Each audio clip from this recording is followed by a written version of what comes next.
Wow, এবার সাকিবকে নিয়ে বাণিজ্য মেলা ঘুরছেন চিত্রনায়িকা অপু বিশ্বাস। রীতিমতো সোশ্যাল মিডিয়ায় সাকিব অপুর এই ভিডিওটি ভাইরাল। প্রিয় ভিউয়ার্স, 2026 সালের প্রথম বাণিজ্য মেলায় গেল সাকিব অপু।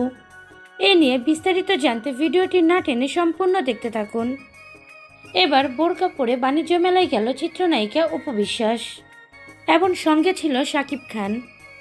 এমন ছবি এখন সোশ্যাল মিডিয়ায় ঘুরে বেড়াচ্ছে, যে ছবিগুলো দেখে ভীষণ খুশি সাকিব অপু ভক্তরা। দেখা যাচ্ছে সাকিব খানের হাতে শপিং ব্যাগ।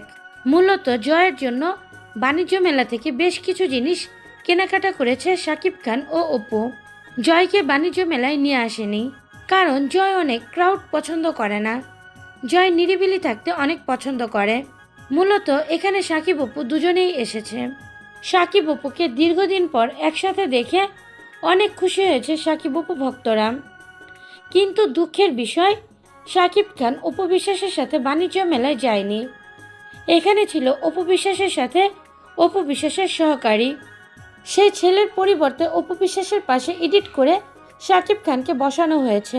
যদিও বা এটা এডিটিং করা ছবি, তারপরেও সাকিব অপুকে এভাবে একসাথে দেখে সত্যি তার ভক্তরা ভীষণ খুশি। ভক্তরা চায় এভাবে সাকিব অপুকে বড় পর্দায় একসাথে দেখতে, এবং বাস্তবেও তারা যেন একসাথে এভাবে মিলেমিশে চলে, এটাই তাদের ভক্তদের প্রত্যাশা। প্রিয় ভিউয়ার্স, সাকিব অপুর একসাথে ছবি দেখে আপনাদের কাছে তাদেরকে কেমন লাগলো অবশ্যই সেটা জানিয়ে দিবেন আমাদের কমেন্টের মাধ্যমে।